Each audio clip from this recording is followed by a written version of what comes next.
it makes you feel full, and it keeps your mind off of wanting to overeat. And also boosts your metabolism, so you're burning more. Yeah, Try it today. It's going to work for you like it's worked for Brad and countless other people. RidUZone.com. RIDU zone.com.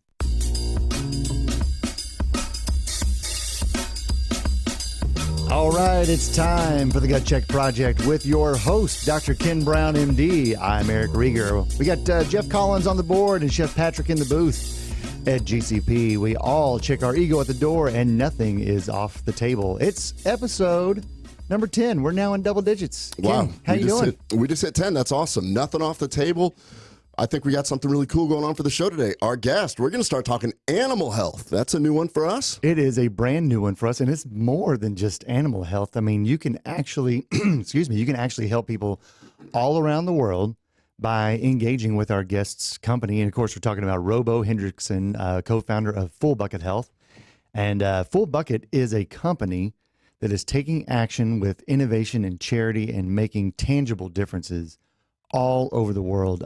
They have a parent company called Animal Stewards International, a couple other small companies under that umbrella. But regardless, Robo is going to be, he's going to be a fantastic guest. We're going to show our audience that if you've come accustomed to what we've been doing, sit tight. Things are going to change a little bit. It's going to be a lot of fun. Yeah, he's going to bring a lot of different stories to the table here. He's been in a lot of different industries and, health, animal health, human health. There's a lot of overlap, including things like CBD. So it's going to be a really cool topic. I can't wait to pick his brain. Well, and he's here to show how they can make it easy for you to help impoverish people from all corners of the world, basically for acts as small as just feeding your pets.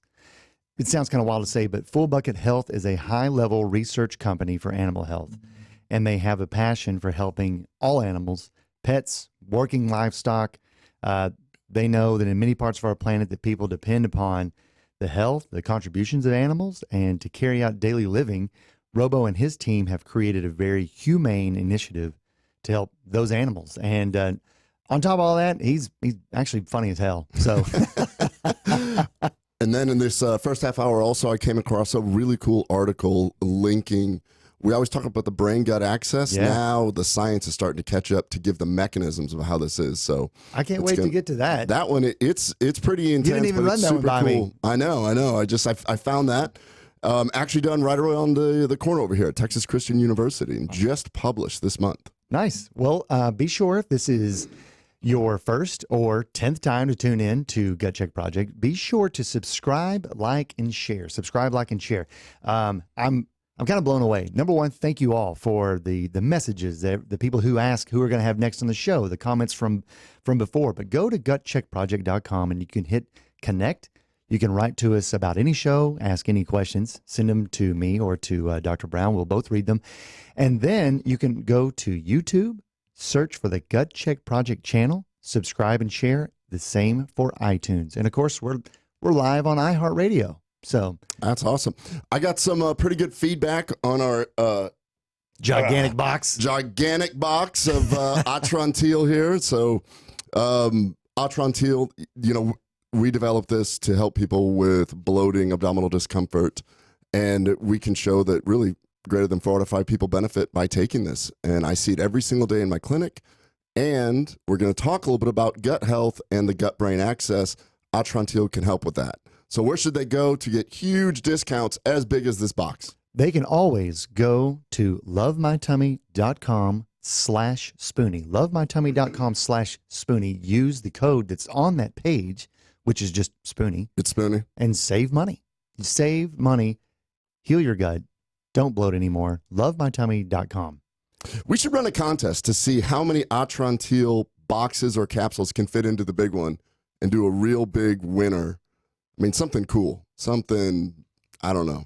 I'll tell you we'll what. Have to come up with that. You know what? We'll do that. Let's talk about it. Maybe even the break. Maybe before the end of the show, we're going to come out with a contest that any viewer, listener can guess. Yeah, we'll figure that part out, and we'll get back to you by the end of the show. We'll go to some of our other. I mean, I'm sure we can get some really cool. We can make a nice box where somebody could get a lot of the cool stuff that other hosts at Spoony Radio, possibly Mojo 50. Speaking of box, we got an important call today to finalize something here, don't we? We do have a box with a box. We have a call, a very important call to finalize a few things about the box today. Why don't you go ahead and take that? Well, last week we had Jay Upuri on that was talking about the DHAT member box, the DHAT health box. We're finalizing a few things on that, and we just came back from Scottsdale where we were with JJ Virgin, and she offered to be on a call with us today to try and just make sure that we're doing everything correctly because she's so experienced at doing that with her other brand, and she's been doing it, which I think is super cool. So today we're going to try and get some business advice from JJ on how to do this properly so that everyone benefits. Well, the one thing that I can tell you that she puts as a priority in terms of how she handles people that buy things from her, all of the health things that she delivers, she makes sure that everything is true to its word and that customer service is priority. So that's definitely what she's trying to make certain that DHAT does. It's funny because that reminds me of an email that I got from Dana. She's interested in the DHAT box. She actually wrote a joke and said, is the gigantic Ultron Teal going to fit in there? I highly doubt it. Kind of laughed. But she did want to know, when does it launch and can I sign up a family member, which is not really something that we covered last week. But yes, Dana, thank you. And I did write you back. But for those others who had similar questions, you just simply have to go to dhatbox.com and you will be given the information right away as soon as they launch, which may be as early as next week. I believe there's 2 small negotiations, I think is what DHAT said that they're doing to make sure they have it all put together. But amazing service that they're really giving to their patients. Yeah, and so the only thing that I really want to do for my partners is maybe just do a quick little webinar so that the employees, so that if you happen to be local and you go in and see your doctor and ask about it, the employees, the front desk people, the medical assistants will know all about the box as well, so that everybody can be part of a team to really help. And like we discussed last week, change the health landscape in a city. That's what I think is the coolest thing that we're going to be able to do. If we can do it here in a city of almost 8 million people or a metro area of 8 million people, we know that that's a sample size. You can take that everywhere. So that'll be very exciting. Yeah. So what'd you do this last weekend?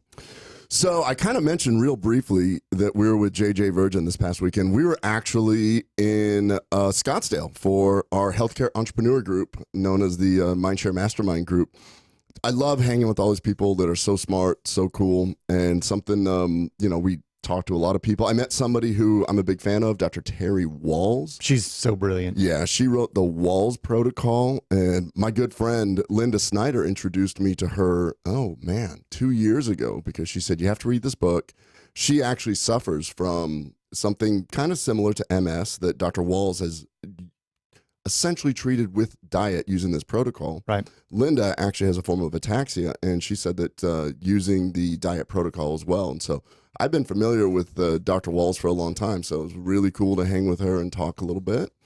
And I think one of the coolest things is that with this big group of super smart people, there was an impromptu band formed with the masterminds. Uh-oh. And let me see if I can get this without getting a glare on it. Yeah. So I have not seen this video. Yeah, no, he is not. This actually is off my phone.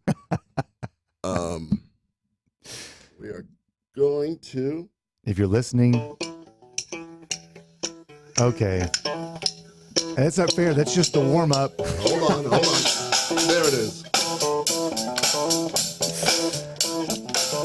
Okay. That right there is co-host Eric Rieger on the drums, ripping with no practice at all. Yeah, that actually was. It's really funny. So you busted us during a warm up. That's nice. Well, I do have a Scott Antoine on the bass there, warming up as well. Scott Antoine on the bass. We had Darren Engels. Now this is here. Maybe this is as the night went on. You guys finally started to play. Oh.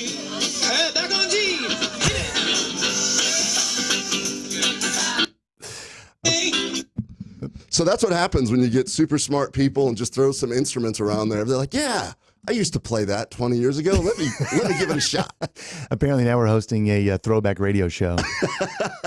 So really, no, that's awesome. I had a blast doing that with those folks. If you're a musician, once a musician, you always want to get together and jam. So that was a tons of fun. So I really appreciate Carl K, Jerry Bailey putting that together, man. That was fun. Yeah, that was. Oh, and Sammy, was awesome. Sammy on guitar. Goodness gracious, guy can rip, man. That was awesome.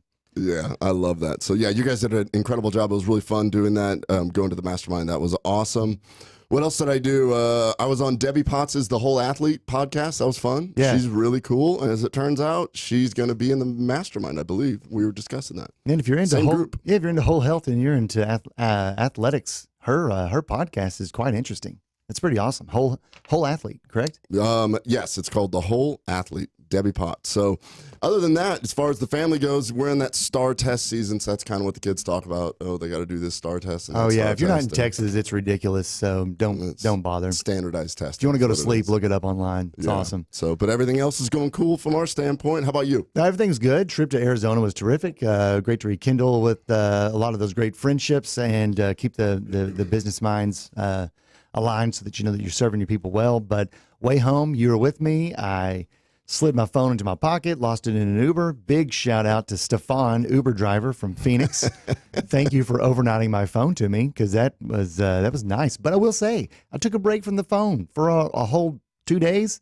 Not that bad. Kind of liked it. Kind of liked it a lot. So if you ever feel like yourself getting a little overwhelmed, put your phone on silence and go somewhere else. Because 2 days away wasn't too bad. You know how they were talking about if we go back to Austin for another mastermind? I think they were looking at Hotel Marival. I think. Okay. Anyways, I looked it up, and they've got a whole like phone-free hotel campus. Like, Wow. You can just lock it up and put it in a sleeping bag, and they just sort of take your phone from you so that you can just disconnect. You know, last time I went to a Jack White concert, they had us put our phones so you won't take video and you won't take photos while they're up on the stage. They have you put, I can't remember what they're called, a Q bag or something like that, but you basically put it in this pouch. You keep it, but you can't get your phone out. It's awesome. It makes everybody be in the moment. Oh, yeah. It was really, really cool. So other things that happened, I came home, and I don't know if you know this or not, but actually you do. I know you know. But listeners, you may not know this. My wife, my lovely wife, she likes to run a menagerie at our house. So I came home to another new dog. And I haven't even told Ken about this yet. But yes, a nice little Aussie came running down the stairs, and I thought, oh, look at that. An Aussie? Yeah.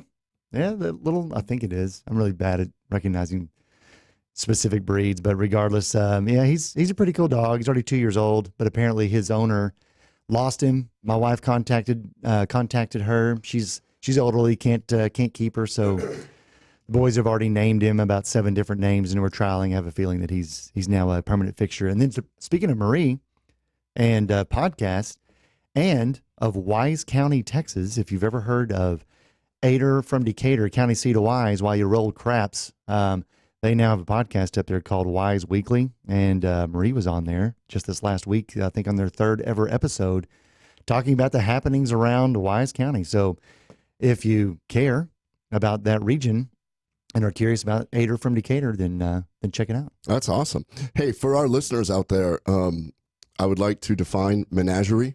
Oh, yeah. Sorry about that. Menagerie, a collection of wild animals kept in captivity for exhibition. In other words, that's what we do. Marie is becoming Benicio del Toro, the collector from Guardians of the Galaxy. That's what we want to do. And we've done it with bees. We've done it with chickens. I mean, apparently we are a no-kill shelter, also known as My Home.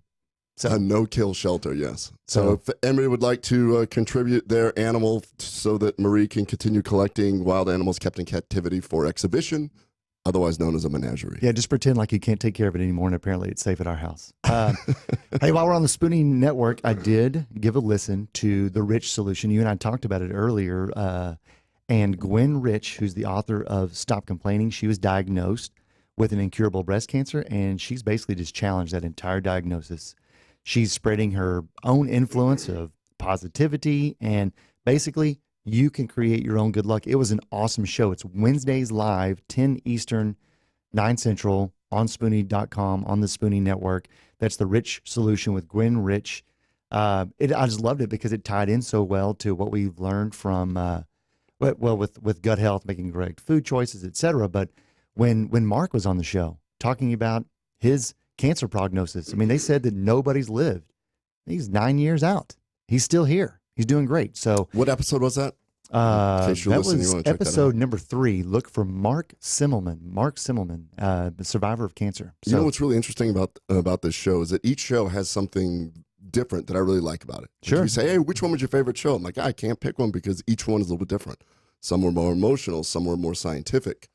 thinking today we're going to laugh a lot. I think today Robo's going to bring some laughs. There's probably very little doubt. Last thing. Oh wait, no, I already did all that. So we're all caught up. So, Ken, what's on the corner? Do you want to geek out on some science right now? I think we should. All right.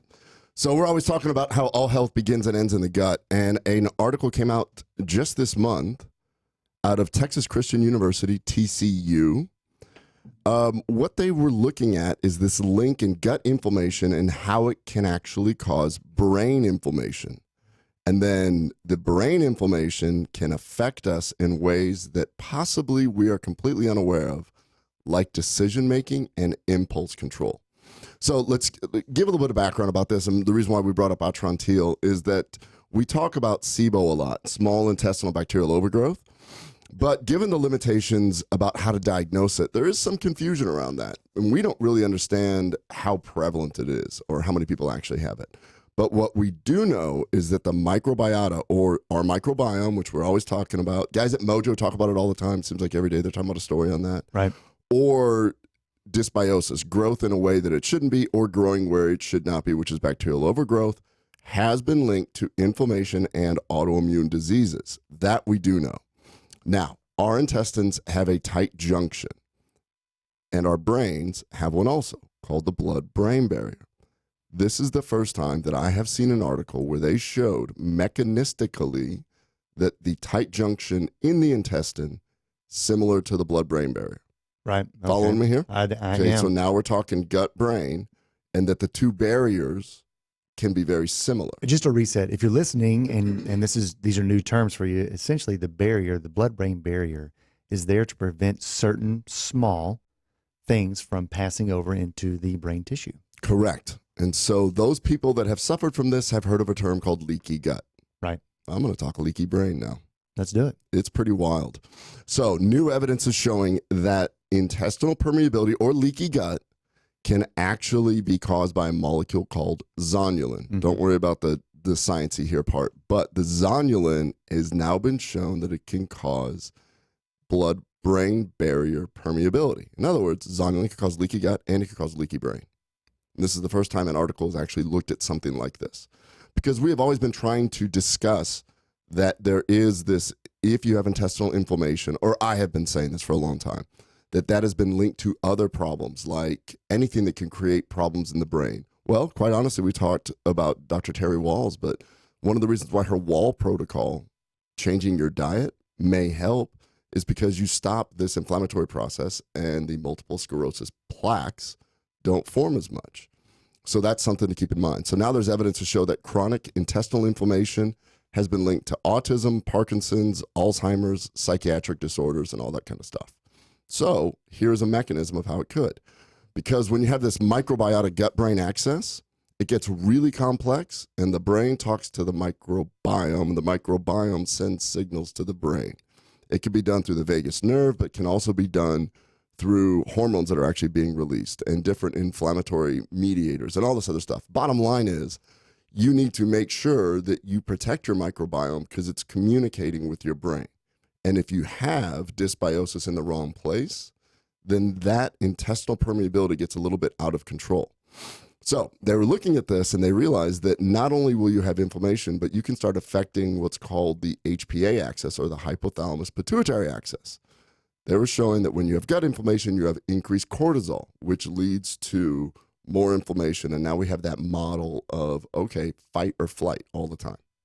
Follow me here so far? Yeah, I am so far. Because we haven't even gotten to the study yet. They had to do all this background to actually explain why they wanted to do this particular type of study. So this increased stress through cortisol and this inflammatory process could be causing a few other things. This is kind of like a mini course in the brain-gut axis. They theorized that when you have things like this going on, not only can you have these diseases over a long period, what if you induce an inflammatory response in the gut, and how does it affect you in the short term? Okay. So they took 159 people without any prior history of mental illness, any prior history of any gut issues. And then what they did is they injected them with an inflammatory mediator, Okay. meaning I'm going to create gut inflammation. Mm-hmm. They actually use something called lipopolysaccharide, and all lipopolysaccharide is the coating of a bacterial cell. Right. So this is the thing that actually leaks through when you have intestinal permeability, and then the body reacts to it, and then that leads to this whole inflammatory process. So just to summarize, you're saying that they used basically an artificial trigger to show that we're going to induce some gut inflammation. Let's see what happens. I'll take it further. They used an artificial SIBO trigger.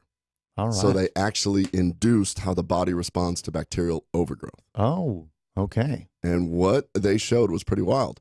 So what happened is when they injected this, it created a subclinical level of inflammation that they could measure by measuring all these different parameters. They wanted to know that when you have this inflammatory process and it crosses the blood-brain barrier, meaning now you create a little bit of brain inflammation, what does that do to the immediate thought process? It can't be good. It's fascinating. What it showed that what they found is that this inflammation, even subclinical inflammatory processes in healthy people, led to poor decision making, lack of impulse control, characterized by lack of focus, and inability to delay gratification, which is fascinating. And they actually showed that there was some movement towards somewhat destructive behavior, like gambling and things like that, even in the short term. So they showed with these people that the low-level inflammatory process kind of leads to some social processes which can lead to a destructive style of life.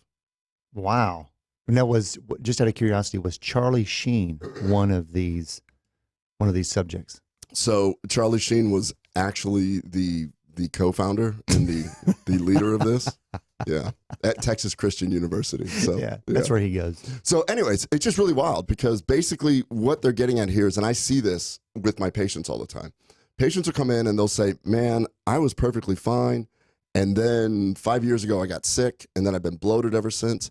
And quite honestly, I'm super anxious. I'm depressed. I don't really want to be around people. So one of the things that they saw was anhedonia, where people did not want to socially interact when they had these inflammatory markers up. So I have seen firsthand that when I treat people's guts and they get better with Atrantil and we decrease the neuroinflammatory process with CBD, that I will have people tell me, yeah, things are just a whole lot better. And I've always wondered why. I'm like, is it the gut?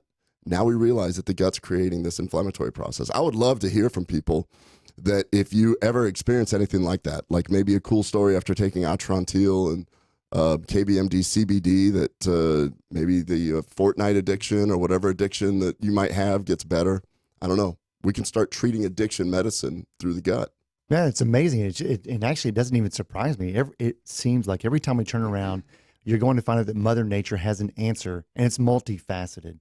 Just be healthy. Just slow down the inflammation. And what is it that we can do?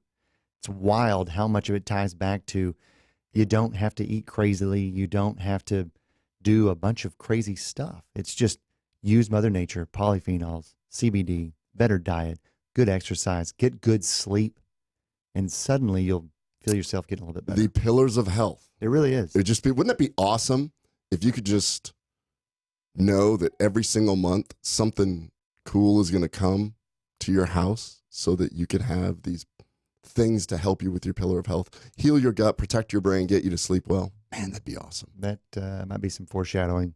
Well, who knows? Maybe you'll have an answer for that sometime soon. I don't know. Oh, and you know what? It's not just humans that experience things like that. Like you have a new dog. Maybe, separation anxiety in animals. Sure. There's other things that can actually happen with animals. Now maybe we have a reason why that's going on also, and possibly things like CBD could help animals.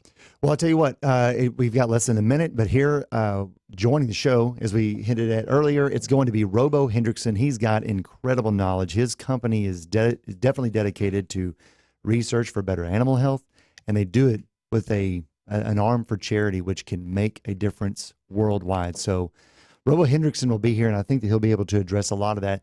The funny thing is, is not only are they interested in just better health, they know that so much of the health of those animals, including large animals, comes through the gut.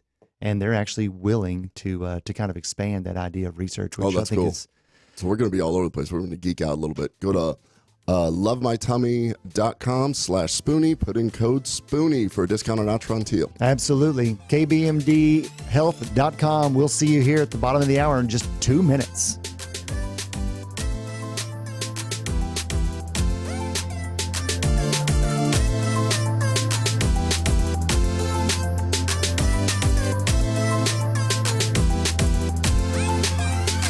If you are trying to quit drinking or doing too many drugs, listen to me. You don't know me and we'll never meet. I had a problem like you once. I drank and used to party a little too much till it got out of control and almost ruined my life. I realized I needed help to fix my problem before it totally destroyed me. If you've tried to fix your drinking and drug problem and you know you can't do it alone, you need to call the National Treatment Advisors. They'll immerse you into a 30-day program to replace your old habits with new habits and totally change your life. And if you have PPO private health insurance, the entire program may be covered. Fix your problem right now before it gets any worse. Get clean. Call now and learn more. 800-296-1252. 800-296-1252. 800-296-1252. 800-296-1252. Fast Track Student Loans can get your student loans out of default, stop any wage garnishments, stop collection calls, and stop seizure of your tax refund. Give yourself a break. Stop the stress and get your student loan payments down to as little as $25 a month based on what you can afford to pay. 800-709-4395. 800-709-4395. 800-709-4395. 800-709-4395. Now you can fly anywhere in the world and pay discount prices on your airline tickets. Book a flight today to London, Paris, Madrid, or anywhere else you want to go and pay a lot less guaranteed. Call the International Travel Department right now at Low Cost Airlines. 800-452-1075. 800-452-1075. That's 800-452-1075. Okay, we are now back for the second half hour of episode 10 of Gut Check Project. I'm Eric Rieger here with your host, Dr. Kenneth Brown. And now, to my right, we've got the Robo Hendrickson of FullBucket Health, as well as, well, just a whole ton of other companies. What's up, Robo? Hey, guys. Thanks for having me. Absolutely. Thanks for driving the whole 22 minutes to get over here. Yeah. It was like 45 minutes, I think, total. So It's hard to get anywhere in Dallas. Not That's being right. 45 minutes these days. You should have taken the tunnel. I should have. Yeah. I should have. Yeah, if you're not from Dallas, there is no tunnel. So either way. Man, so FullBucket Health. And what else should we start with? You got Smash Factory, you've got Dragon, you got Rocket Animal Health. Mm-hmm. So much of that falls underneath the animals. Those are all your companies. You are busy. I'm a partner in most of them. Smash Goodness Factory, gracious. I'm is just my baby, but the others I'm partners in because I've found that I'm really not good at a whole lot, so I got to surround myself with good people and partner up. Right on. So Well, that's exactly how we met. I mean, it's basically just being surrounded by good folks. yeah, And that brought us together. Of course, we'll get to that in a second. But one of your really good friends, of course, Michael Lovich, is the reason why we met, which is awesome. But so just to take the listeners back who may not know a little bit about Robo, you grew up in South Dakota. Mhm. You were in rodeo, yes, and your dad was a veterinarian as well. yeah. My brother still runs his old animal clinic. Oh, up in South Dakota. Yeah. Oh, Yeah. right on. Yeah. So, yeah, growing up in Western South Dakota wasn't a stretch to, we had Dad was not only a practicing veterinarian, but the love of his life was ranching. So we also had a ranch. And so Dad not only worked his guts out, going on calls and pulling calves in the wintertime, but then he'd come home and feed and, run a ranch. And, growing up, that was just how we grew up. And my first jobs were, scooping out the stalls and cleaning cages, and when I was a little boy. And So he had you working on this like from day one. absolutely, I mean, the first clinic he launched when he first got into his, started his own practice and left the practice he was working for. It was in our house. Our kitchen table turned into a operating table, and Wait, I gotta hear one of those stories. Yeah, so he moved a stainless steel big old table in the kitchen, and the front entryway porch. We had a couple couches. That was the waiting room. He moved me and my brother out of one room in with my sister in the back, and turned our room into the recovery room. That is awesome. Yeah. So we did that, and he had a little barn on the place, and turned that into the large animal clinic. And then we probably lived quite honestly, I don't remember how long we lived like that, but I remember that he moved a double wide mobile home next door with a basement under it. We moved in there and thought we were in a palace because it was no longer the clinic, and that was our house, And he was in that practice for several years, and then he moved to a better location and built a nice practice, and it's still there today. And it was sold to a big chain of clinics, and they kept my brother on. My brother started managing it after my mom retired. She was the bookkeeper, accountant. Nice. Customer service gal. So Let me just jump in here really quick, because I was just informed by our producer, Jeff, that somebody from the first hour that I had mentioned, Linda Snyder, is called in from Omaha, Nebraska. Linda, you there? I'm here. Oh, my How are you? goodness. What's going on? Did you hear me mention your name in the first half hour? No, I didn't. Sorry, I'm working. So I just called in now. So I'm sorry. But some of us have real jobs. I know. Some of us. Well, you know what? I mean, we've got Robo on, where he was just telling a story about how he got kicked out of his bedroom to make a recovery room. And you're over there as a radiologist, just in a nice controlled area. I don't. Some would not consider that a real job either, Linda. That's true. Yeah, I'm living the life. So, how are you? We're doing great. One of the people that our guest today is Robo, and he owns a company called FullBucket. We got to talk, and we're going to get into this later, but they actually do some charitable work. And since I met Terry Walls this weekend, your name got brought up a lot, and I just thought it'd be really cool for maybe you to explain your experience, what you've been going through and what you're hoping to do. Okay, well, I'll tell you my story. So it started a long, long time ago when I was about 21 years old. And so at that time, I knew I had a potential to have a genetic disorder from my dad. And so I decided, you know what? They discovered the gene. I'm going to go ahead and get tested and see if I have it or not. And sadly, I tested positive. So I knew I was going to have this chronic, debilitating disease called ataxia that my dad had. And so ataxia really just means incoordination or difficulty walking. It's similar to like MS or Lou Gehrig's disease or anything like that, or having a stroke and not being able to walk. And so I knew at that time that I was going to have it, and I was going to be in a wheelchair. And really at that time they told me that the best guess was that I was going to be in a wheelchair by 40.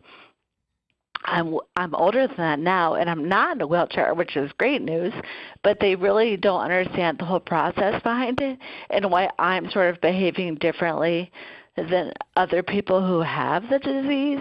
But part of it may be because I'm super active and take a really active role in trying to slow down the process. Is that how you discovered Dr. Wall's book?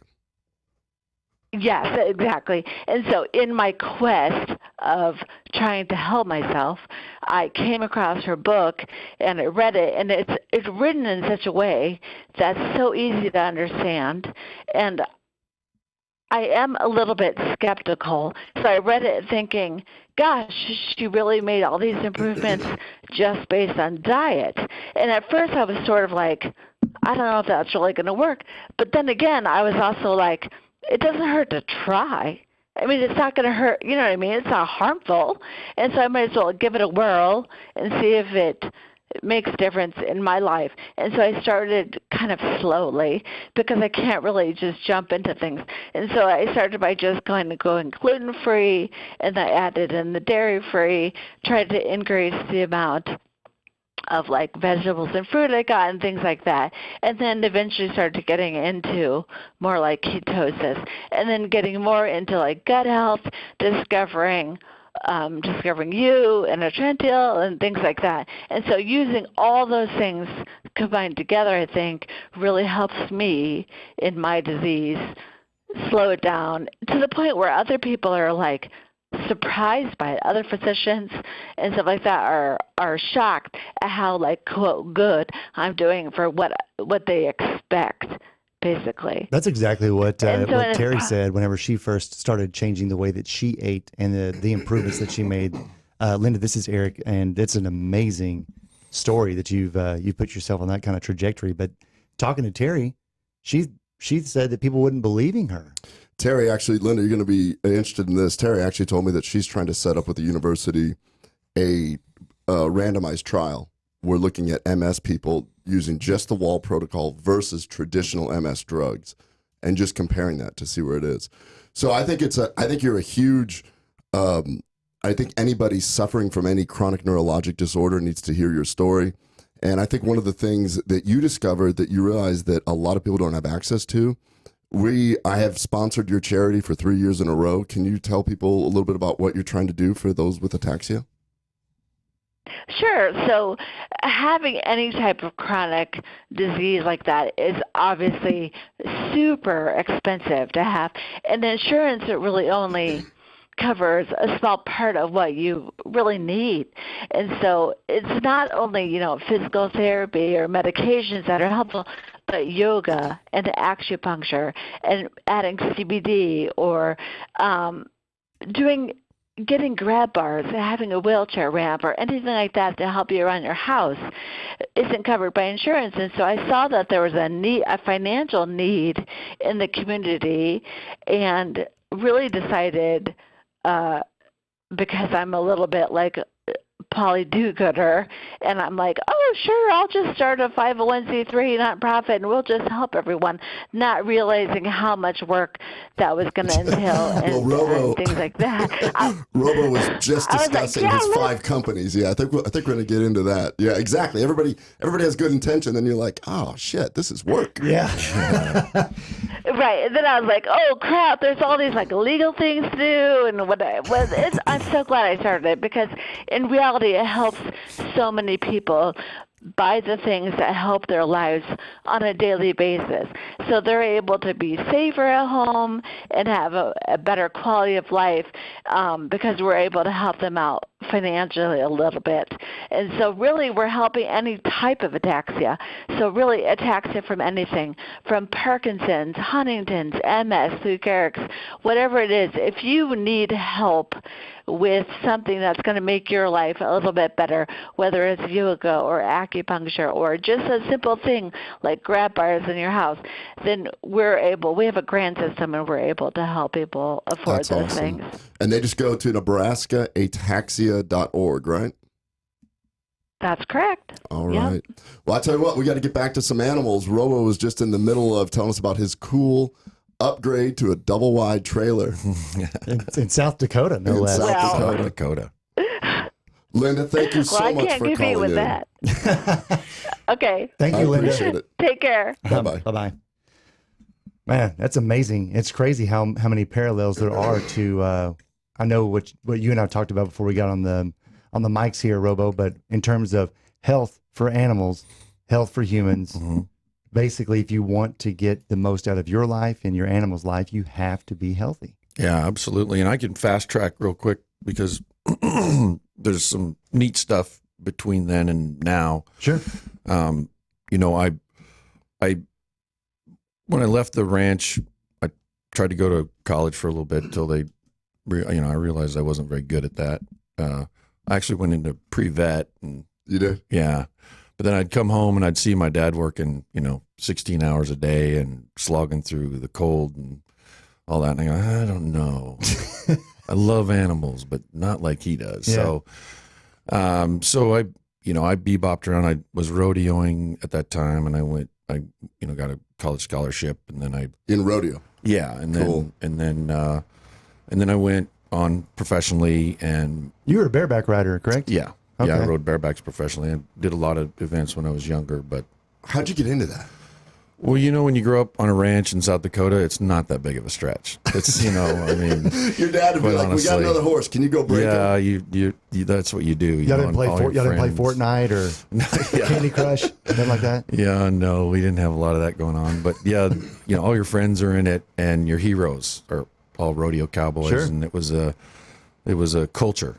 Is really what it was. It was a community culture thing, and that state was very proud of that culture, and so you dreamed of filling those guys' shoes and doing that. So, and I was ate up with it for a while, but there was always something, I was always really interested in other odd things. Like I was really an odd man out, kind of have been my whole life. My buddies would, listen to country music and, the things that, when they were in their off time, they would be, working on spurs, or they would training colts, and I was drawing, furniture in a notebook, and I was, listening to, Depeche Mode and Massive Attack, and my interests were about design and art, and we would travel all over the country, and I wanted to go see museums, and things like that. So I was a little bit of an outlier, and Did your dad have a little of that in him, or were you just different from the rest of the family? I really don't know. If he did, it wasn't shared with me a whole lot. It had to come from somewhere, but I always had this spirit for new things, and I knew there was something else out there.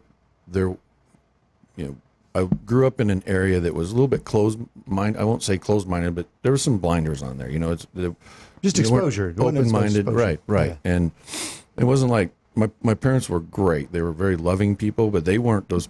You can do anything. That the world is your oyster, and I didn't get none of that. But here's the funny story. So it goes back to Honey, that. do you think Robo's going to be okay? Not if he keeps listening to that Depeche boy. Mode. Something's wrong with that boy. Did he get kicked and we didn't know it?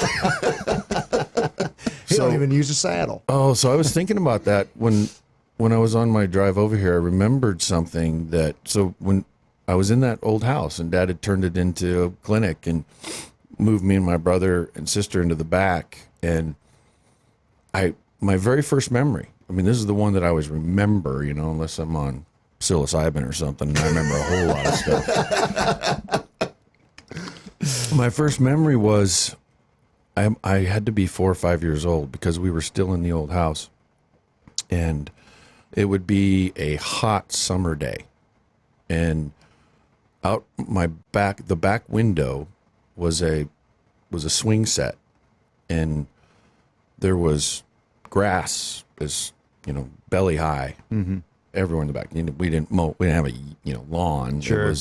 It was not native pastures everywhere, so it was native grass, and it was really thick, and it was all around the swing set. And the window was open, and it was hot outside, and in South Dakota that means it was 70, and I was looking out the window. I remember looking out the window, and the whippoorwills were singing.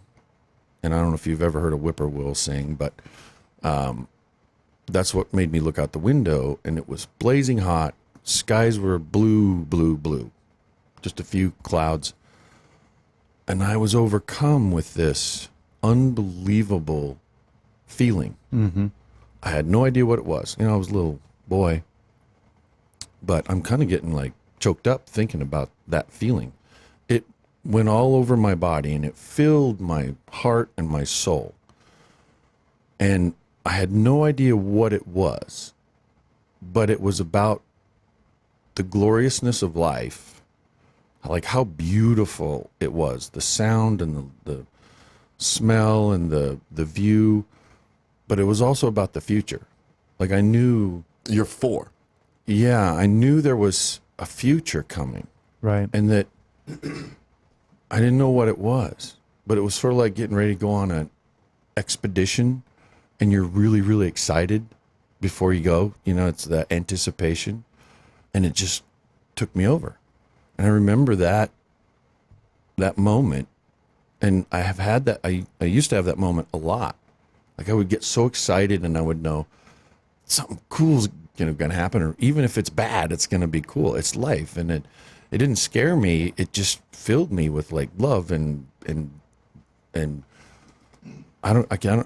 it even tingled. And over the years, it's become less and less and less, you know, as you get older and jaded. Why do you think it's less and less? The experiences you have, and you change, you know, you go from seeing the future as this amazing, you know, I'm going to go to Mars, I'm going to go see the universe, to, you know, watching my dad die, you know, just a few weeks ago. Yeah.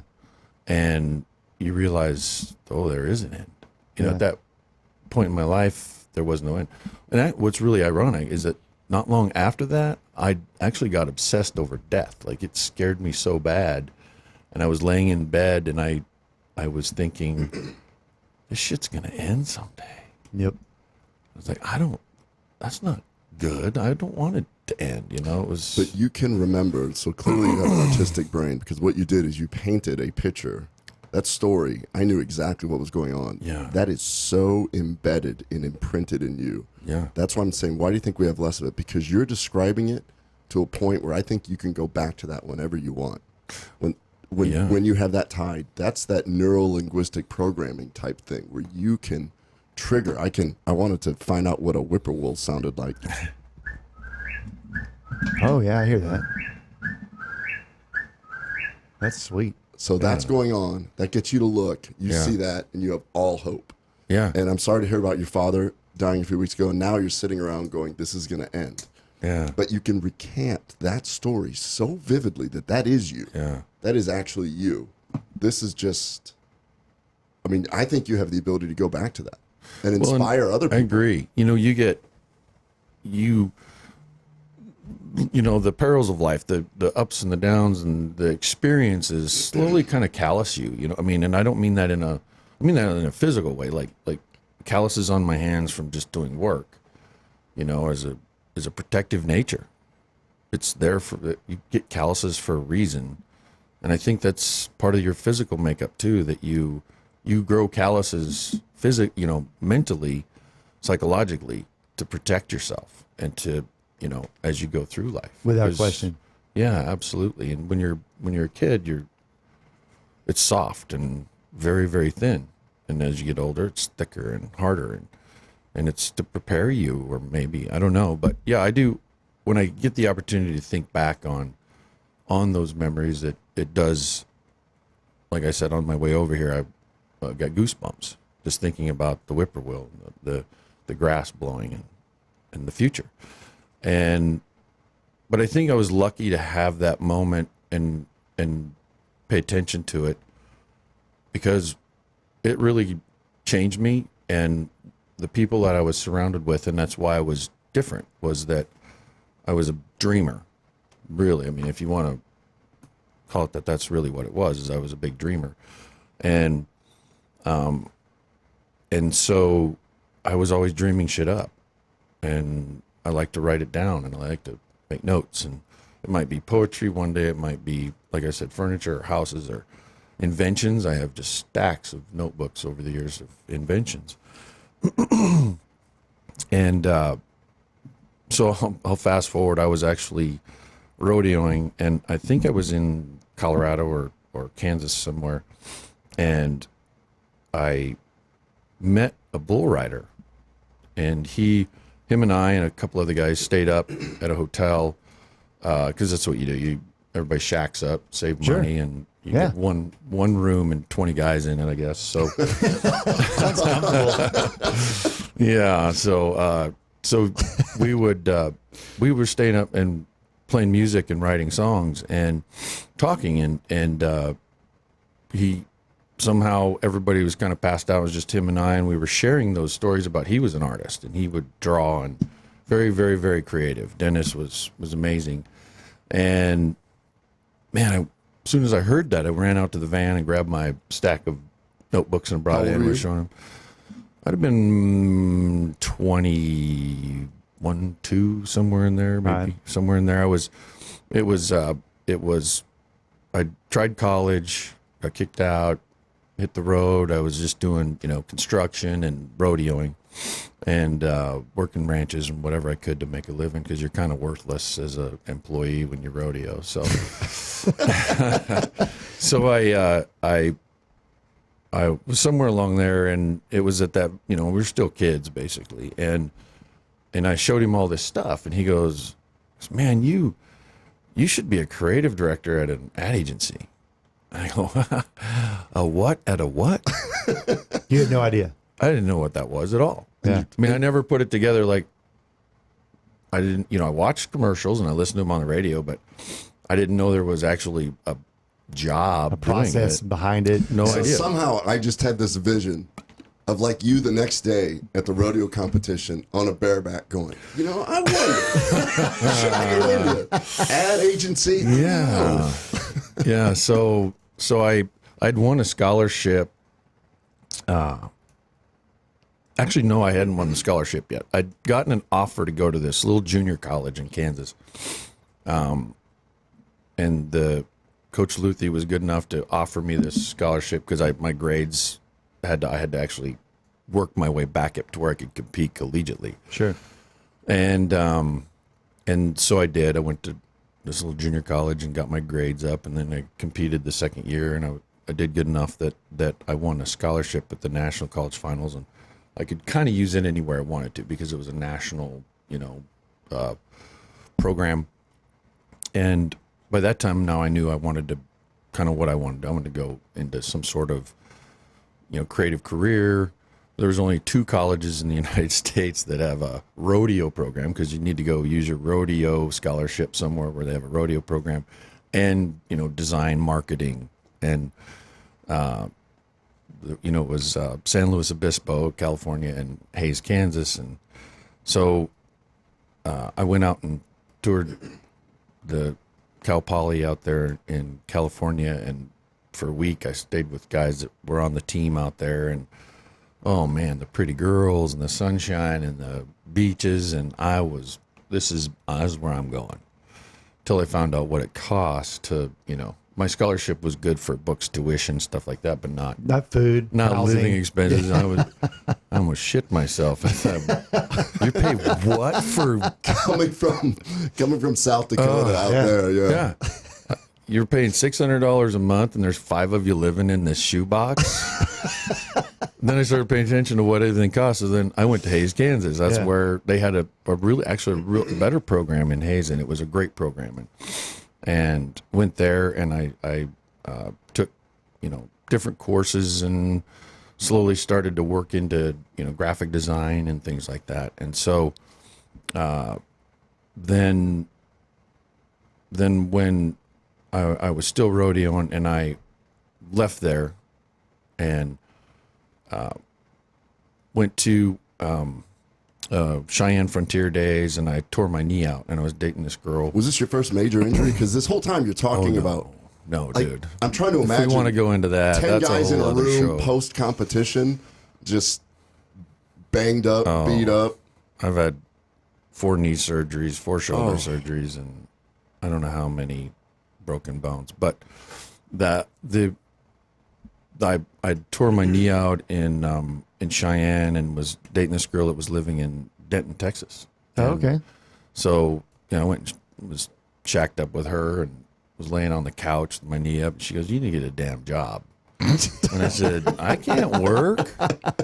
Look, I got my knee, my knee's all bunged up." Well, I'd only done physical labor, Work to us was riding colts or swinging a hammer or pouring concrete.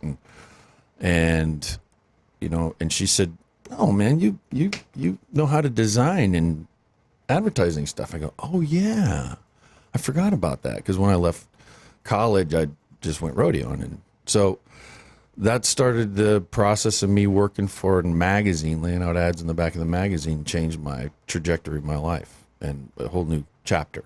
And I gave up my boots and spurs and bought black advertising clothes and a Range Rover and became a douche. I want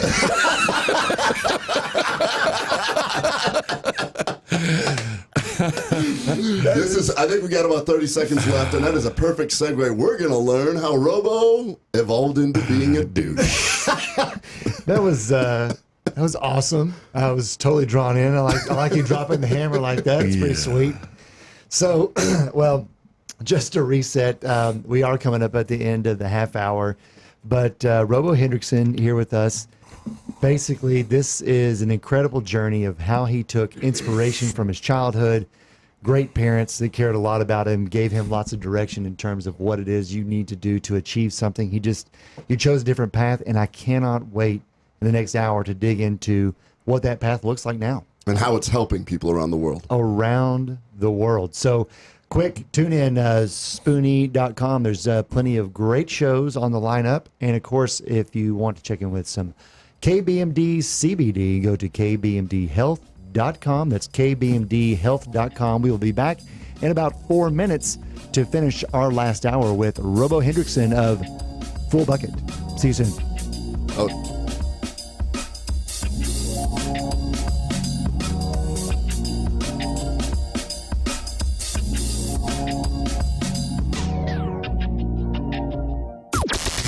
This is the only 24-hour take-anywhere platform dedicated to food and fun.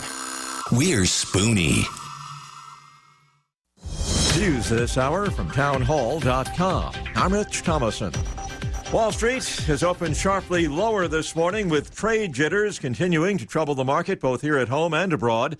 U.S.-China trade talks set to resume later today. Chinese trade negotiators are back here in the nation's capital for more trade talks, and this time they're staring at a Friday deadline and the possibility of higher tariffs. President Trump has threatened to increase tariffs to 25% on some $200 billion of Chinese goods unless a deal is reached. That's White House correspondent Greg Clugston.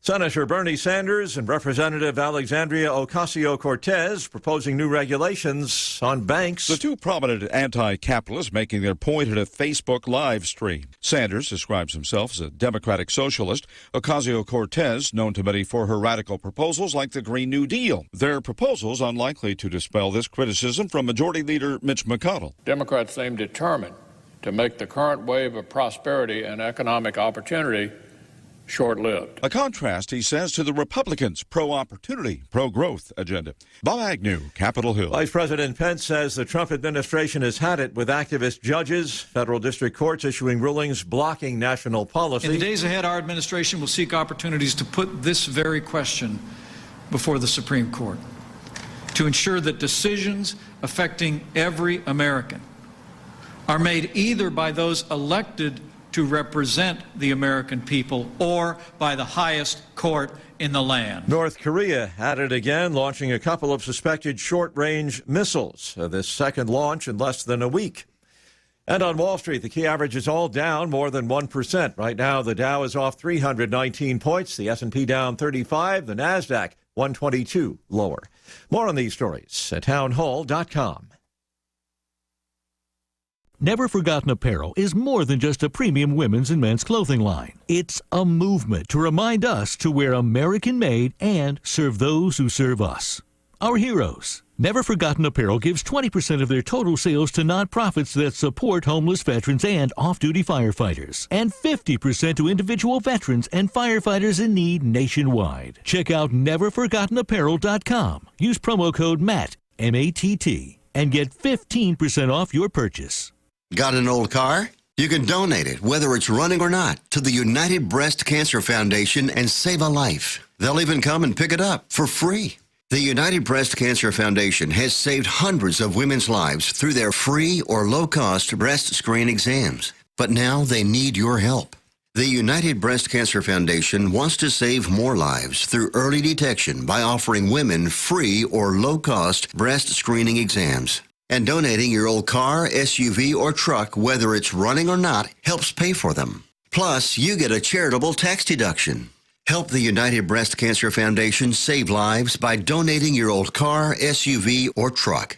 Call now for free pickup. 800-245-0823.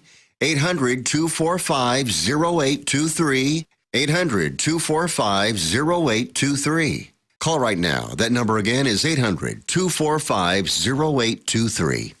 Dr. Ken Brown here, host of Gut Check Project with my co-host Eric Rieger. I've seen in my practice that Atrantil is a whole lot more than just a bloating product. Yes, it does a whole lot more than just fix bloating because of the polyphenols that you find in Atrantil. What are some of the things that these polyphenols do, Eric? These polyphenols can help you have more energy, and polyphenols are great for athletes. It sounds like it's going to help a whole lot more people than just bloating. Go to lovemytummy.com/Spoony.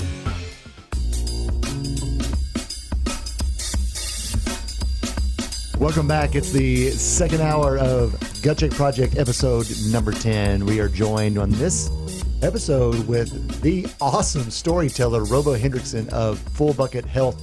Real quick reset, Spoony.com. Like I said, lots of great shows up and down the playlist. And, of course, you can always check out live broadcasts of Gut Check Project every Thursday, 10 Eastern, 9 Central.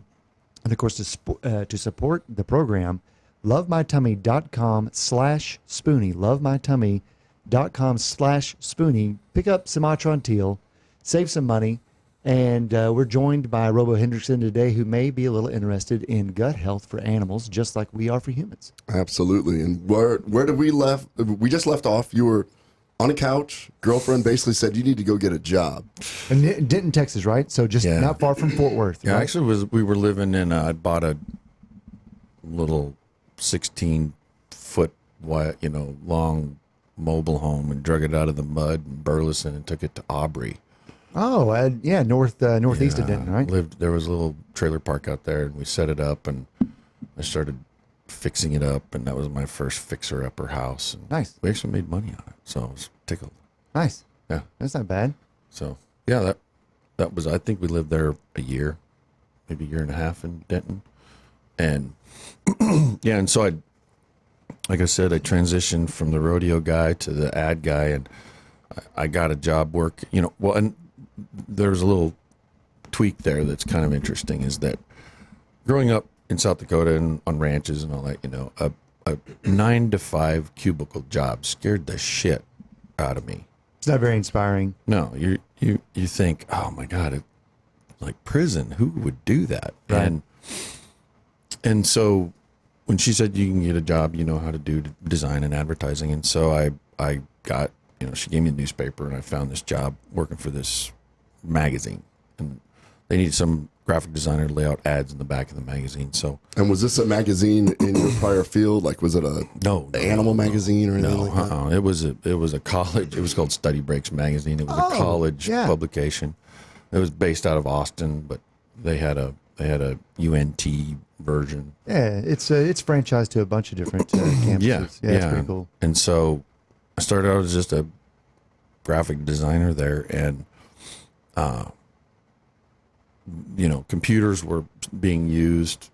It was a laborious process still, but it was, you're no longer doing Ruby Lith and all that stuff, but you're laying out magazines in a computer, a Mac. And so that was quite the, experience. This is 93-ish, 4-ish. Mm-hmm. Oh, so the Mac was about as big as this room and had about 1/10 the power. Absolutely. In fact, I kind of cussed myself because we had 4 or 5 of them in the office there in Denton, and I bet there was a signature too on some of them inside, because they were some of the very first, the Macs that shipped. And but I went to work and laying out these little ads, and the business owners would come in and sit down with me, and we'd kind of come up with the ad, it'd be like the size of a business card, and we'd spend an hour trying to come up with copy and an offer. And I freaking loved it. It's the first job that didn't bore me. I would work 16 hours a day and just literally look up and go, oh shit, it's midnight. Isn't that fascinating? So some people would view that, it'd be like prison, but you were free because you were in your own head. Nobody was bugging you. First time I could actually it was the first time I used my brain to make money. Wasn't much money. It wasn't making shit, but I was getting paid Yeah. to think. And I was like, what a concept. Yeah. So that kind of, that started. And then when I started getting better and better, I started doing some freelance work around the Metroplex and for different ad agencies. And I would just do, little ad stuff, layouts and things. And then I finally got a kind of more of a full-time position at an agency in Fort Worth with a couple ladies. And I got along with one of the partners very, very well. And I started developing my craft, getting better at it. And I had a strategic mind.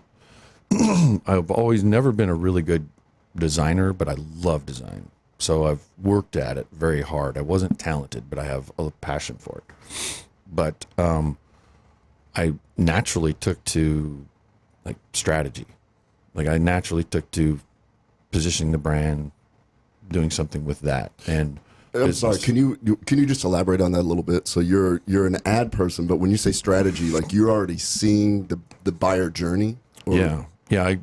It would just fall into place in my mind, and because I was a dreamer, I could manifest the future with it. Like I could see where it was going to be someday. It just would immediately come. Like I know this can be this. I can picture the store and employee, the customers there and everything, and the look and what the experience. But we were selling ads, and these companies would come to us and want to slap lipstick on a pig. And they'd say, we want you to do new branding and design our store. And so we would, but the whole time it was frustrating because I knew their product sucked, and I knew that the customer service department was, crap. And I knew everything inside's broken, but they want us to make the facade look good. And it was very frustrating. And so I started to develop like programs and sessions on how to teach them that if you fix the inside first, that the outside will take care of itself. Right. And we actually, when I worked my way up to creative director, and then one of the ladies and I became partners, and we started our own agency, and we grew it, and we did a really good job.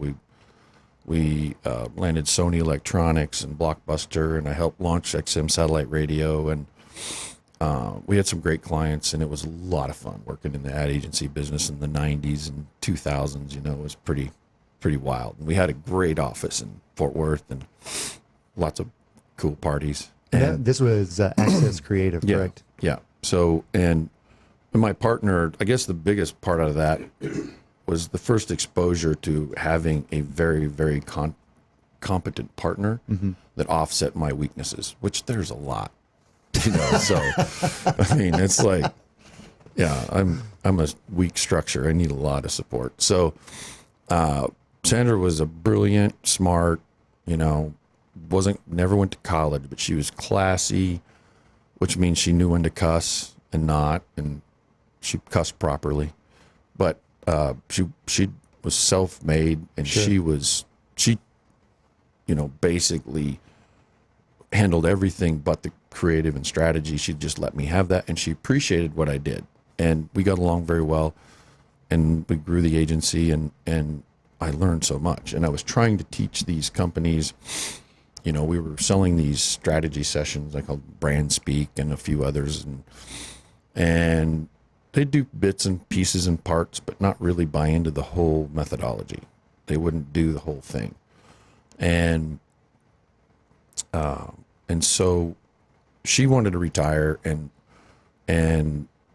I thought that, I could, and this was when the agency business was really taking a tanker, in the 2002, the laptop computer started taking over our business because now people could lay out their own stuff and do their own design. It came with Photoshop and became much easier for the general public. And so,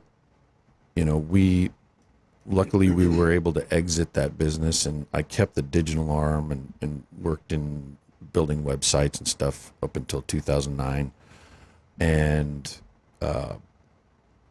didn't like it. I was just going to ask that. Did that fulfill the same creative thing that you found with the other way? No, because by then it did and it didn't. It did, but like I said, we get calloused. Like if I would have stepped into that role, we did some really neat stuff. And back then, we were, it cost you $300,000 to get a website built by us. But that's right. Yeah, Lord. Well, that was because everything was hard. I could get it done for $500 now. Yeah, ad $500 agencies. I mean, they would charge companies outrageous amounts. It had to be much harder. Well, that's because it was hard. It was Yeah. because I had to hire guys that came from ARPANET. Yeah. They helped develop ARPANET. That's who we had to hire to help, to do the programming on the websites. Because there wasn't tools. There wasn't it's all raw WordPress. code. Everything was Pure raw code. And, Yeah. and so, the technical aspect really, because it was new and I'm curious, I was ate up with it at first. So, but once kind of got over that, I was like, okay, code is boring, kind of. I mean, it's not boring, but it got boring for me. And doing Google AdWords programs back then, which is what we also did. After a while, I realized it's a lot of spreadsheets, and so I sold my part to my partner and tried to transition into some other things. I was doing some consulting work for different companies to pay the bills. My wife had contracted chronic Lyme disease, or didn't contract. She had been finally diagnosed after 3 or 4 years of trying to figure out what was wrong. And we had 2 babies, and a lot of shit happened in a short amount of time that really gutted me. And I was reeling. Like I didn't know how to handle this kind of situation. It was just, I was thinking negatively and was scared. I'd never had responsibility before. You wake up one day and go, I got 2 freaking kids and a wife, and how am I going to do this? And one day, so I didn't know what I wanted to do. I was interested in a lot of things. I don't know what I want to do. I don't, fish, or, I don't have a hobby per se. But I knew what I didn't want to do. So I sat down, and I'll try to make this fast because I want to talk about FullBucket. We do have another half hour, right? So, Yeah. No. I can get windy. You're going to have to shut me up sometime. No, I think the beauty of your brain is you paint a very convincing picture. So you're a good storyteller. This is the campfire effect going on right here. Yeah. I enjoy the stories. I feel like I moved from South Dakota with you. There you go. Well, if we were having cocktails, it'd even be better. You know what? That's Let's not get sidetracked, but next time let's have cocktails in Denver. There you go. Yes, sir. Psilocybin just got decriminalized, but separate subject. You guys told me that. I heard, Chip Baker said that it lost, and then I came in, I'm like, holy crap. They didn't know. That's amazing. It was a very close vote. I'm very excited about Yeah. that. So I didn't know what I wanted to do, and was very frustrating. And I was consulting for some private equity companies to pay our bills, and I was kind of desperate in a way. I was, I missed a little part where I partnered up with the wrong person after I left the web buzzer. I tried to launch a niche advertising network, online network. At that time, Google AdSense and Google AdWords weren't really keyed in very well with the algorithms and targeting. And so there was a lot of opportunity to create niche ad networks that were all online but aligning people. And I partnered up with a guy that I didn't know that well, but had what I needed, which was a development team, and started sinking money into that. And the partnership, we didn't have the same ethics. Okay. That's all I'm going to say. And so it went belly up, and I shot it in the head basically. And this is while you got the kids, the wife, you're kind of not in a good place. Yeah, I thought when we started it was really taking off, and we were going to make a lot of money. But that's why I have this belief now that the people you work with is way more important than what you're doing. Way more important. And the idea is it's nice if it's a good idea. It's better if it's a great idea, but they're both irrelevant if the people you're working with are shit. So anyhow, took a nosedive, trying to regroup, very frustrated, feeling worthless, but knew that, okay, other people are here. I didn't know what I wanted to do, and I was very frustrated with that. So one morning I woke up and I took out a notepad and I started writing down what I don't like to do. And I just started writing, what things do I not like about work and business and whatever. And I started filling some pages. There's a lot of things that you don't like if you really start looking into it. Did that experience take you into a more negative place? Because that could go down a rabbit hole in my brain where I'm just like, holy cow, I don't like a lot of the world around me. You know what? It really didn't. It was a little bit cathartic because, that floats around in you anyways. And all day you're a little bit bombarded by it. Ping, ping, ping, ping. But writing it down and actually looking at it going, oh yeah, I don't like it when somebody comes in and, makes me stop what I'm doing and do something else. Mm-hmm. Sounds like a simple thing, but I was into what I was doing, and now you're trumping I hated that. So it was cathartic to see it on paper and know, oh, that's why during the day I get that little, because somebody stopped me from doing what I was working on. You're an artist. You get into a flow state. Yeah. And then somebody interrupts that. You have to work your way back into that flow state. Yeah. Yeah. And so, at the end of that, and by the way, I didn't have any direction. I was just doing this. And so I started writing all the things I didn't like. And then I realized at the end of, 5 pages and hundreds of things, I went back to it and said, all right, well, a lot of these are very similar. They all sound different, but they really fall under one bucket. Sure. And these all fall into this bucket. They all have the same kind of the cause itself. These were all symptoms. The cause itself was kind of the same overarching one. I don't know how to put it that, but I just realized they were similar. So I put them in their own buckets, and I ended up with 8 buckets. And so I had 8, verticals that these are things that I don't like with,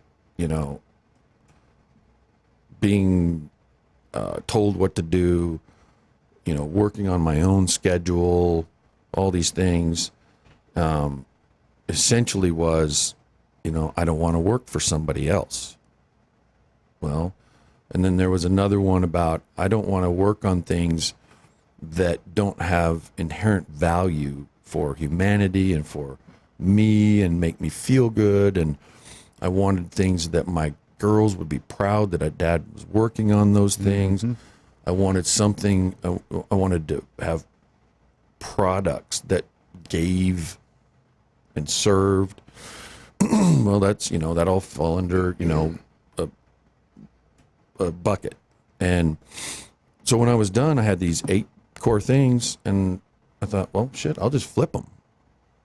Well, if I don't want to work for somebody else, I got to be my own boss. Right.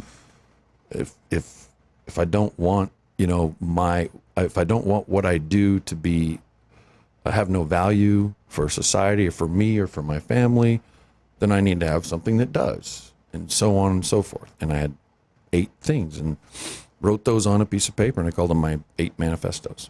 And immediately, within a heartbeat,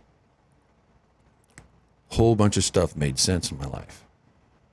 I had a couple of opportunities that I had been dragging my feet on, and immediately I realized why I was dragging my feet, because they didn't meet these criteria.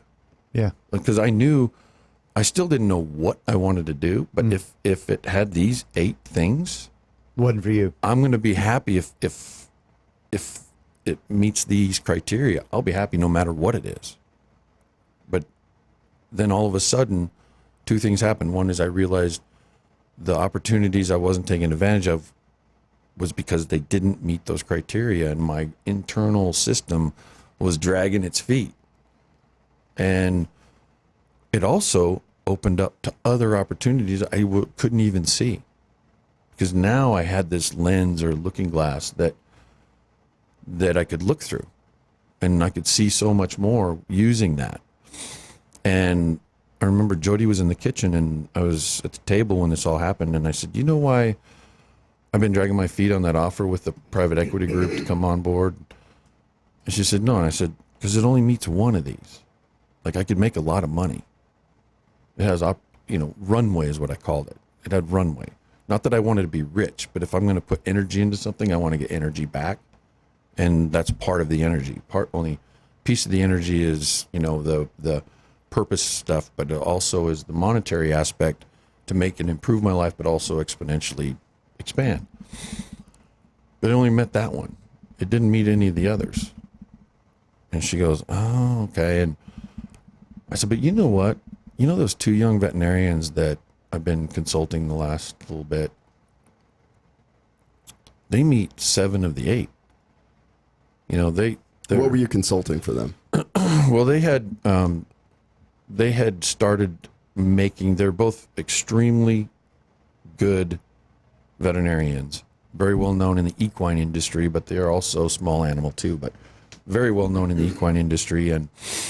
And they had developed, and this is where we'll tie into all of this, is that they actually were struggling with diarrhea in their patients. And there wasn't a good all-natural alternative to help mitigate that. Interesting. In a very successful way. And so this would, when they started making their product, experimenting was like in mid 2005, 6, somewhere in there. Mm-hmm. And Dr. Rob Franklin was, they're both brilliant, smart. And Rob's one of those kind of people who can research and really extract things. I mean, he's insanely good at that. And so he was doing a lot of research about probiotic use in humans. And there's a lot of misinformation about probiotics. In fact, probiotics aren't really necessarily a thing, or like, it's not like that's a probiotic. It's kind of how you use it. You can use a lot of different things, but the way you use it means it's a probiotic. Anyhow, so he had been doing a lot of research, and they came up on a novel solution that, at the current time, there were probiotics in the market in the animal healthcare side, but they were strains that had never been proven to work. They were way, way under concentrated. They blah, blah, blah, blah, blah. So he used his mind to create a very, it was all about the various ingredients, and they all had to be there. Not just a probiotic, but it needed almost like a carrying agent to do this, and it needed this to do this. And so it was a formula that he put together and was messing around with in his clinics. And he just kept messing with it till all of a sudden the diarrhea was stopping. And it was a healthy stop. It wasn't like he wasn't plugging anything up. The body was healing itself and getting it back on its feet. They started using it, then their colleagues wanted some, so they started, and their colleagues were some of the best equine vets, so it started spreading. Next thing you know, they had a business that they started out of their garage, shipping boxes, and for 4 years they did this, but they weren't really growing. They just sort of peaked all where they started. And they were wanting some help. They wanted to figure out, how can we take this to market? And so a friend of a friend introduced us. I said, yep, I'd love to help. And so we met and had a couple of really deep dive sessions, and I did discovery where I dig all this stuff out of them. And it's very personal. I want to know you personally. And I was sitting there at the coffee table, and I said, there's 2 young veterinarians I'm working with. They meet 7 of the 8. And Jody goes, well, which one don't they meet? I go, the runway. I go, the horse supplement market is small, especially in the veterinary market. I mean, it's not very big. And she goes, could it be? I go, yeah, I mean, if we expanded into pets and maybe livestock and other areas, yeah. She goes, do you think they'll have you? And I go, I don't know. So I called Keith on the phone and I go, hey, I don't want to be a consultant. I want to be a partner. And he goes, Robo, we just talked about you yesterday. That's awesome. That's cool. And we, you know, I think is, what I find fascinating, you use the word looking glass. And to me, I immediately saw you at 4 years old looking through the window at that swing, and you went back to your roots to veterinary. Yeah, not funny. Yeah, full circle. And yeah, I'll tell you, next round, it felt like putting on a pair of well-worn boots. Ah, that's awesome. I can't believe that was a half hour. Robo, next half hour, we're going to put this all together. See y'all in just a moment.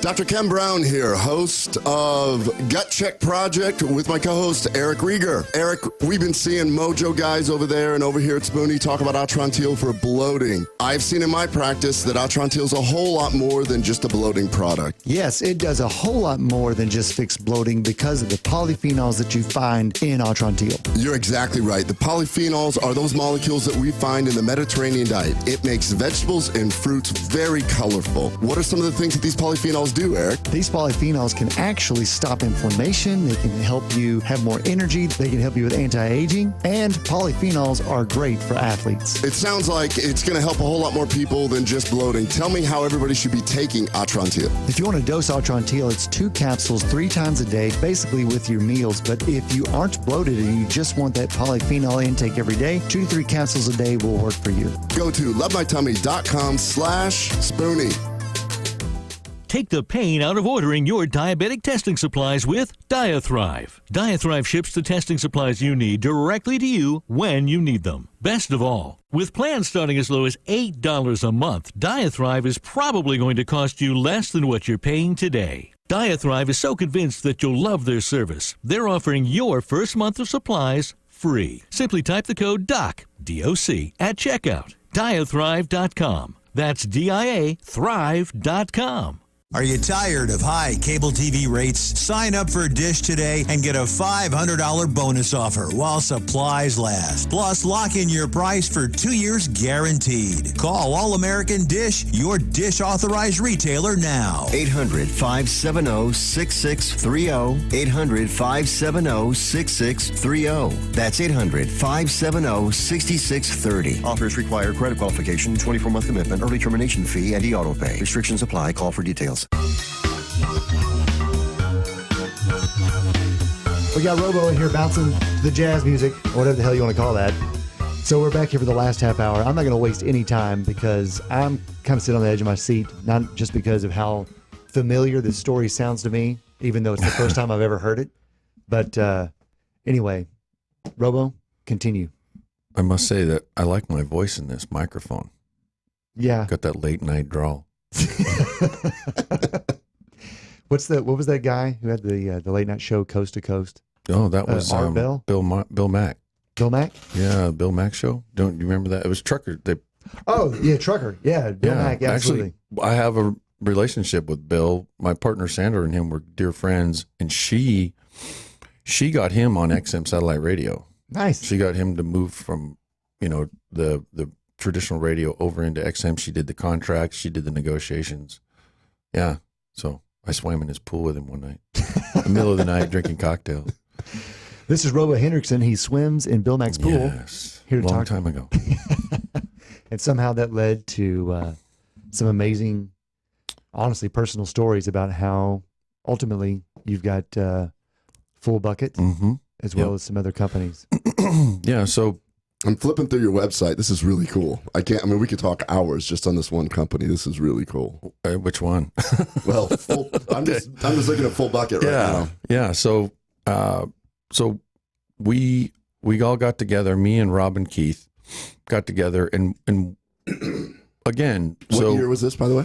This was in 2010. Yeah, 2010-11. We actually.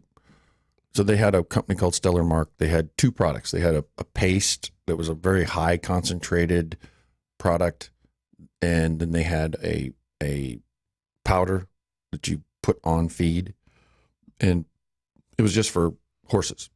and it was to help mitigate, the diarrhea and loose stool and things like that. So they had these products. They were very good. They worked. And when we met, they had been trying to get it going for about 4 years. They had it going, but they sort of capped out. So when we sat down and had kicked it off again, we shut that company down, because one of the core aspects of us coming together and doing this together was that we didn't want to just have a business that sold stuff. We didn't want to just have a company that sold, nutraceuticals. We wanted to have a business that meant something on a whole different level. And we had read, all three of us had read Blake Makowski's Start Something That Matters, which is a book about how he started Tom's Shoes and his journey with that. And, that really resonated with me, but both of them Rob and Keith were big readers. They'd read it, and we talked a lot about it. We're like, that's the beauty. That there was something there. Rob and Keith had been going on these veterinary without borders type trips to Mexico, and they used their skills to do some simple veterinary care and help the people out down there. But it's all part of a nonprofit organization, and it really it was awesome for them to use their skills to help people with it, right? That really, really, really need it.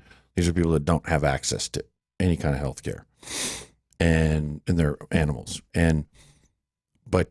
So they were doing these trips and working on donkeys, horses, and mules, which is called the working equid, or I call it working horse. And the working horse builds nations. We built America with Definitely. the horse and the mule and the draft horse. That's how we built train tracks and streets and everything way back when we were a developing nation and people were poor and you could feed a horse, but and so these countries, these communities, that's the working horses, they're everything. I mean, it's their pickup truck and their plow and their tractor, and it hauls the water and the kids and the grain from the fields, everything. And they're highly malnourished because the people don't know much about nutrition at all, and they're way overworked. They don't get enough energy food, and it's pretty deplorable. These animals are so important to them, but they don't really know how to take care of them properly. They throw them, they work them all day, and then they throw them a bunch of corn husks at night for food. Or sometimes, the grass might be belly deep, on the side of these mountains in Guatemala. Grass looks beautiful, but they're on the side of volcanoes, which spews ash for the last millions of years. The soil is depleted of all kinds of nutrients. So they're eating the grass, but it's washy. There's no nutrients. So they've got, bone problems and foot problems and teeth problems. And so they need help. And we wanted to launch a company that didn't write a damn check at the end of the year as a donation. We wanted to create, we wanted to create a for-profit business selling really awesome products that customers would love. And that would fuel us being able to help the working horses and thus the families in these poor communities, almost sort of like a recycle engine or what is it called, a difference engine, where one feeds the other in a way that the bigger our company grew, the bigger our giving would get. And they would just be synergistic with each other. It was not going to be hey, we want to donate. It's part of our fabric. It was always meant to be that way. Because it requires more than just money. I mean, basically you have to educate. Right. Well, and it was sort of like having two companies in a way, because it's logistically, when I start telling you about the actual work we do down there, it'll blow your mind. Are you still going down personally and doing stuff? Oh, absolutely. No, I wouldn't. I mean, that if that's all I was doing, I'd be very happy. And we're getting there. You know, we've got some really great people on board now, managers in place that's taken a lot of the load off of us, and we're able to do more and more with the giving program, and it's growing even more. So we're looking at some really exciting things coming forward. But at the very beginning, back then, you know, we just had that idea. And so the three of us were sort of like a three-legged stool. Rob's a certain way, Keith's a certain way, and I'm a certain way, and it sort of seemed like it fit, and it has proven to be that way. So we shut down their company, and we launched one called Animal Stewards International. And we knew that it was going to be a house of brands. I thumbnailed out, this is kind of how I want the brand structure. Well, Animal Stewards is the holding company, kind of like Johnson & Johnson. And then the first brand will be FullBucket.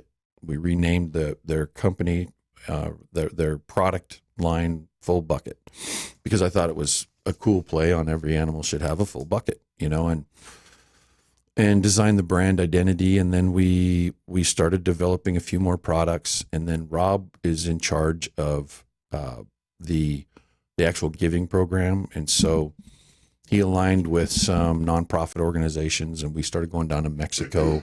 This is 2011. And so we take we basically have a 1-for-1 program, just like Tom's Shoes. For every dose of product we sell, we give to these animals in need. Now, it's way beyond that.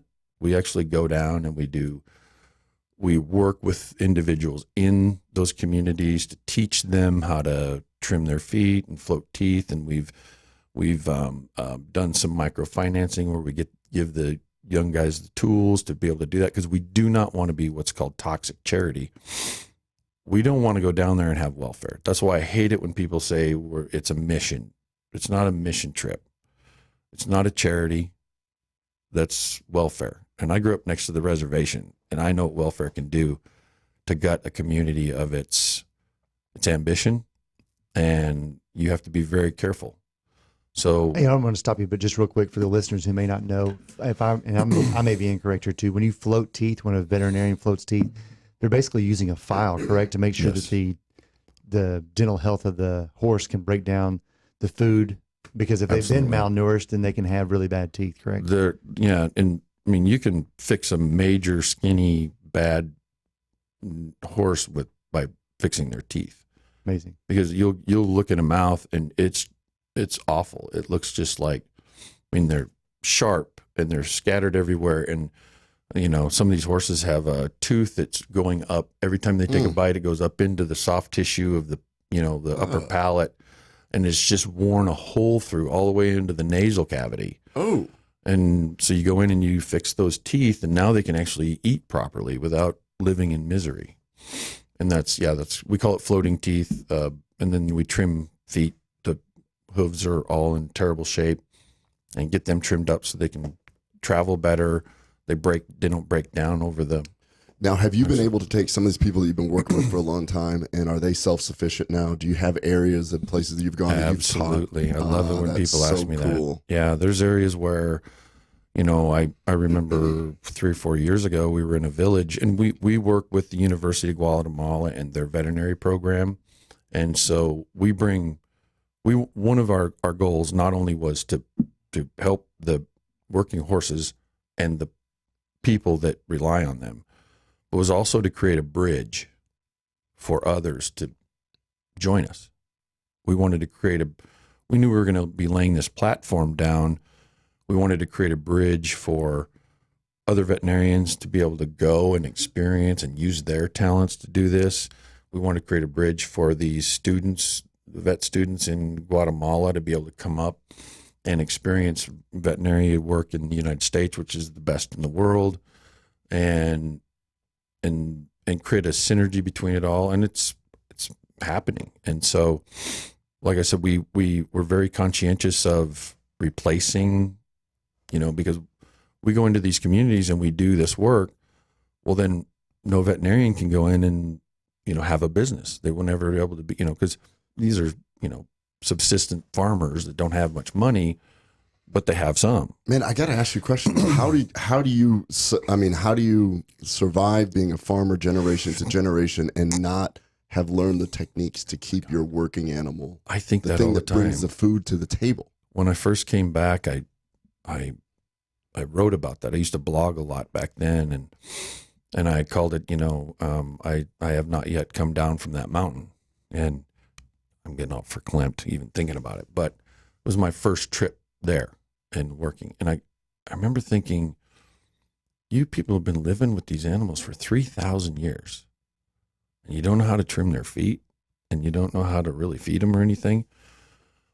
And it took me a couple of years of going and being there. And these are wonderful people. These villages are, the kids are loving. And I mean, I can go into other details about some of these villages.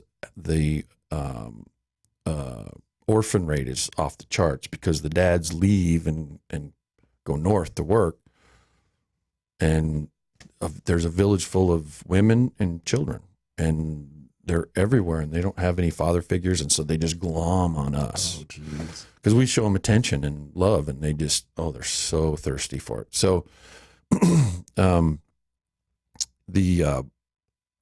forgot, you asked me a question about the thousands of years. Yeah, so what it is, it's culture. It's all culture. It's a long-standing chain of, and I use the word ignorance because it doesn't mean they're stupid. It just means they just don't know. They're unaware. And you have to understand that, and it's eroding down there because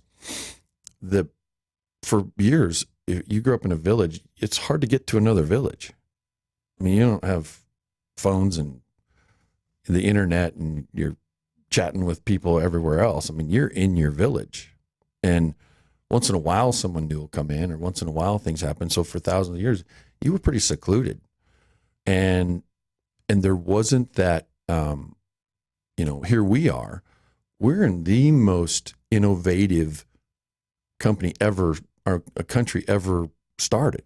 We pioneered and started a new, type of economy and political system, and we're built on innovation in this country. We solve problems. Right. We have inventions, and we think that way. If something's broken, everyone's thinking like, how do I fix that? How do I improve that? Not there. That's just not their culture. Their culture is, this is the way it's done. Do you think some of the natural catalyst kind of leaves with the males also having to leave to go get work to send back money because they can't teach the trade that maybe if they happen to pick up even a little bit? I mean, what we have here is generations of building upon what your father did or what your grandfather did. And when you're gone, well, then just like you said, it's women and children, and they don't have the same tradesmanship passed down from generation to generation. Yeah, definitely that. And, and like I said, I grew up in South Dakota, and I mean, we had a culture sort of like that. I can't say that we were a whole lot different. Because you were talking about how you were always the odd man out, but you were the odd man out in such a great way. Thinking. Well, in some ways. Well.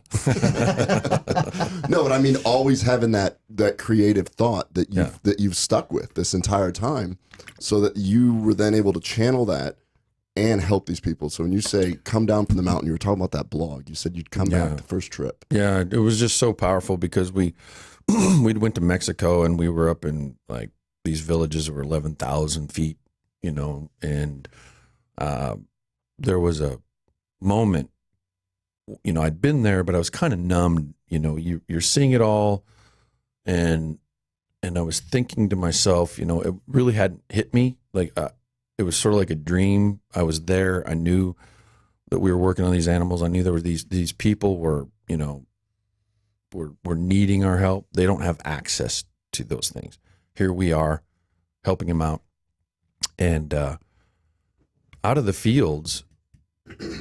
It was like the middle of the week, and I'd been there for a few days, and I was trying to put it all together. And out of the field came a bunch of these kids, and they were brothers and sisters, and they were orphans, and they had a donkey with them. They were pulling this donkey, and the oldest daughter was sort of in charge of the family, right?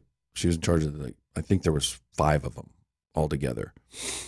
The youngest, the baby, she was carrying a baby that was her, her sister. The baby had to be maybe 9 months, 10 months. It's hard to tell because they're stunted growth, and they're just small people. So I have a hard time gauging their age, but it was a baby. And then they were all dirty and they were shoeless and they were, their clothes were just tatters and traditional kind of dress, but just wore out and tattered. And the oldest girl was probably 9. And she's in charge. She's in charge. Dad had, something had happened to Dad, cartels, whatever. He was gone. Geez. And then Mom died. And she was bringing this donkey in. She's now 9, taking care of the family. Oh my! Going out in the fields with the donkey. The siblings would play in the dirt. They lived between 2 houses in this little alleyway thing. And it wasn't houses. Don't get me wrong. These are cinder blocks with tin over the top.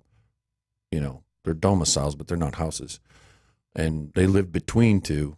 And they came out of the field, and I have a photo I'll have to dig up of me, the little one. I was cleaning her face up and everything. And the clothes were, like they looked like clothes that might have been brought by the Salvation Army or something. They were, some of the clothes they had on were too, like a little hat and a little sweater and things. Didn't look like they were handmade. So I'm sure they had gotten them through some sort of charitable deal, but they were just grimy and wore out. Sure. They've been wearing them some time and weren't washing them. And that's the moment that it stabbed my heart. And we finished up the work that week, and then we flew home. And when I got home, my wife and a bunch of our friends were in Fort Worth for there was some big event going on in town, and there was parties and it was all like all over town. It was like, some sort of big thing. And so I went there, and everybody's dressed up, and, and I just get off this airplane and I'm still kind of grubby. I'm still in my work clothes, but I just went straight there because, and there I was surrounded by excess, crazy excess, like opulence almost, that people are having fun and drinking there, and they're completely unaware of what I just experienced. And I was sitting there, and it was a flip-flop. So like I said before, when I was there, I was sort of like an outsider, and I was sort of felt like I was looking at everything through a window until those kids. And then I was present and I got it. So I go back and I'm at this downtown Fort Worth, and I'm looking through a window. I was like, this isn't real. I felt so removed. And I said, I still haven't come down from that mountain. Mm-hmm. So I got over that, eventually. But that was, that made me understand the reason we did what we were doing and purpose. Did you immediately talk to your wife and kids about the experience, or did you hold it inside? It took me a little while. I would give them snippets and tell them a little bit, but as time went by, I'd get more and more, involved with it. They haven't been with me yet. I want them to go with me. We quit going to Mexico, and we go to Guatemala and Nicaragua, Honduras, wherever it's safe enough, but mostly Guatemala. We have kind of a headquarters in Guatemala, and our program is expanding there exponentially. And a lot of the vet students that were on our first few trips have now become kind of part of our family, and they've been up. In fact, there's 2 of them up here right now doing internships in Texas. Oh, that's awesome. And they'll go back down and be a big part of our program down there and help us manage it down there. But the program continues to grow, and let me just clarify. So FullBucket also pays for that. They pay for their travel and do stuff like that. Yeah, that's so cool. Yeah. So and we partner up with different groups that help. There's a program that is called the Equitarian Initiative. That's sort of it's a veterinarian program, and we learned a lot from them. They were really helpful in the beginning, but those are all donation-based programs, and the only way that they can continue is, by going out and begging for money and getting funds on a continual basis. And, we didn't want that. We're entrepreneurs. I get that. And I very much appreciate that, but we're entrepreneurs, and, we're going to break shit. We're going to fix stuff when it needs fixed. We don't want to go through committees. We ran into a lot of that. We're like, can't we just do this? And they're like, yeah, we're going to bring that up at the next committee, and maybe next year we'll roll it out. And we're like, let's do it in the morning. Yeah. And so, we've slowly grown our program more and more to be more just kind of by ourselves because of that mentality. It has nothing to do with, everyone's trying to do good. We're very keyed in on not creating toxic charity, not using welfare, trying to work with communities, trying to figure out a way that they can all be sustainable. The nutrition problem, that's going to be a tough one. Education's helping a lot. And we've got people that are working on like storing feed in the wintertime, teaching them how to store feed during it's not really wintertime, but the off seasons, the rainy seasons, which they, preparing for that will help a lot. So we're trying to figure out ways that we can do that. But ultimately, like those nutrients that aren't in the soil, we'll always have to replace those. So the product that we distribute down there is made in country, so that we create jobs. And you guys have factories in these countries now? Yeah, well, we don't own them, the factories. We found like feed mills, and we buy the ingredients, and we have their people make the product for us, and then we distribute it in the country, trying to keep as much economic growth there as we can. That's fantastic. I think that is so cool. And then just really quick, when you compare that to what you would consider a toxic charity or the toxic charity mentality, what do you mean by that? Well, I mean by that, first of all, there's a book called Toxic Charity. It's not only kind of our Bible, but it's a really well-written book. I mean, the guy did a great job.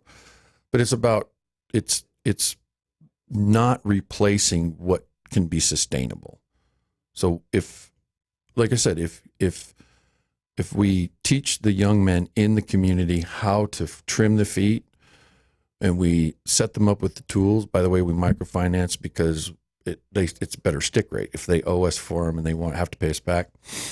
If we teach them and show them how to run their own little business, that's sustainable. Now we've kind of broken that cycle.